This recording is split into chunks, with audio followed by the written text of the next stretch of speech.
Now, as the clock is ticking, every second is critical in Uttarakhand's Joshimath, where cracks have appeared in over 600 houses. Today, a team from Home Ministry will visit Joshimath to inspect the entire matter.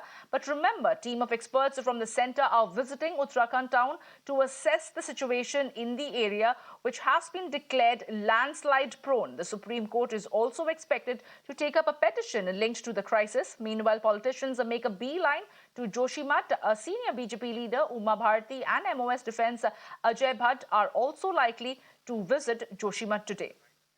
My colleague Gaurav is joining me on the phone line. Gaurav, good morning to you.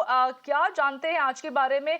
कई BJP के वरिष्ठ नेता आज जोशीमठ आने की बात कर रहे हैं। बस सरकार की तरफ से जो पीड़ित हैं, जो त्रस्त है पूरे इस मामले से, जहां पे क्रैक्स पड़ रहे हैं, उनको कहां रिहेबिलिटेट करने के बारे में सोचा जा रहा है?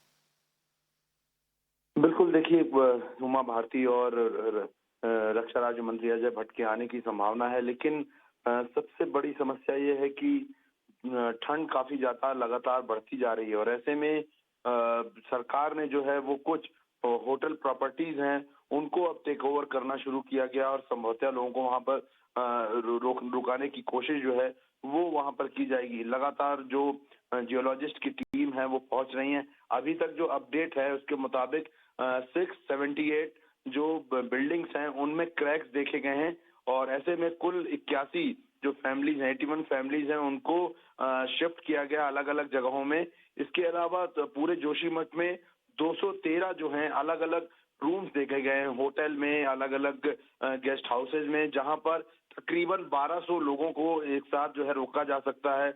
इसके अलावा काफी जगह जो है वो लगातार सरकार जो है वो आइडेंटिफाई कर रही, क्योंकि यहाँ पर बहुत ज्यादा अलग से सरकार के पास फैसिलिटी नहीं है। फैब्रिकेटेड हाउसेज बनाने की बात कही गई थी, हालांकि उनका निर्माण कार्य अभी कहीं पर दिखा नहीं है, लेकिन सरकार ये कह रही है कि हम अपनी तरफ से पूरी कोशिश कर रहे हैं। हो सकता है कि आज जो होटल सबसे ज्यादा जिनमें क्रैक्स थे, आज उनको गिराने का काम शुरू किया जाए, इस बात की उम्मीद की जा रही है, क्योंकि कुछ ऐसी बड़ी बिल्डिंग्स हैं जिनके क्रैक से, कोलेट्रल डैमेज की वजह से बाकी के घरों को नुकसान पहुंच सकता है अगर वो गिरते हैं। और क्योंकि इस बात की उम्मीद की जा रही है कि अगले 1-2 दिन में बारिश हो सकती है और ऐसे में बारिश होने के बाद उन घरों को गिरने की उम्मीद बहुत ज्यादा बढ़ जाएगी। ऐसे में सरकार चाहती है कि जल्द से जल्द जो है राहत और बचाव का कार्य हो। खास करके एनडीआरएफ की एक टीम जो है वो स्टैंड बाई पे रखी गई है।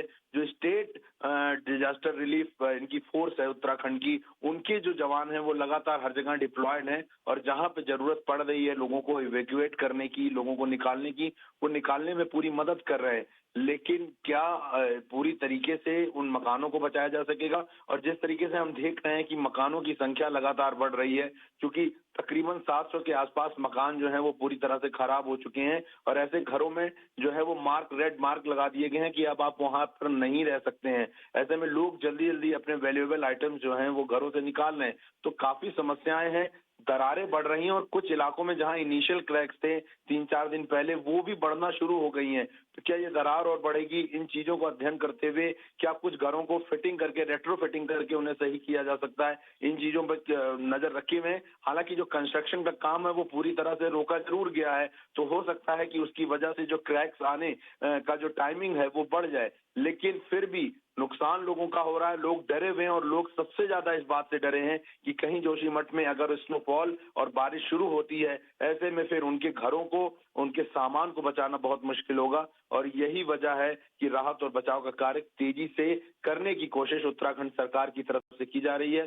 कल जो पीएमओ की मीटिंग के बाद जो टीम पहुंची थी उसने काफी कुछ आकलन किया। इसके अलावा जो स्टेट गवर्नमेंट की जो टीम ने अपनी रिपोर्ट तैयार की थी उसमें अलग अलग कारणों को बताया गया है, खास करके जिस तरह का कंस्ट्रक्शन लगातार जोशीमठ में हुआ और जोशीमठ की जो प्रकृति है मिट्टी की, खास करके क्योंकि ये ग्लेशियर के ऊपर बना हुआ है, इसके अंदर काफी वाटर रिजर्वायर है और जो पानी लगातार लीक कर रहा है जगह जगह से, उसको कैसे रोका जाए, इन सारी चीजों पे सोचा जा रहा है। लेकिन अभी देखिए पैनिक की थोड़ी सिचुएशन जरूर है, क्योंकि जहां भी हम जिन वार्ड्स में जाते हैं लोग अपना मकानों में से सामान निकालते हुए दिखते हैं, रोते हुए नजर आते हैं।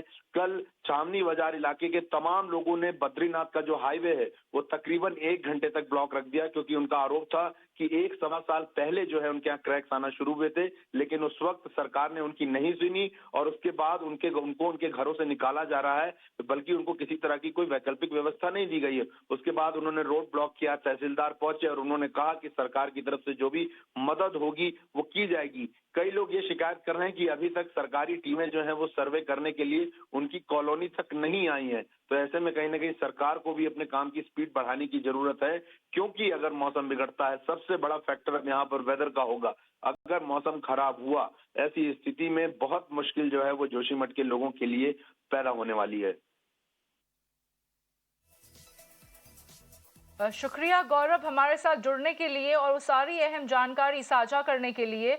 But clearly, it is a precarious situation that the residents of Joshimath are living in. It's absolutely uncertain when it comes to their future, but they are hoping that the administration is going to bring about a solution to rehabilitate them. But in the meanwhile, the situation pertaining to weather condition, as my colleague Gaurav was mentioning, is something that the state administration is watching out for.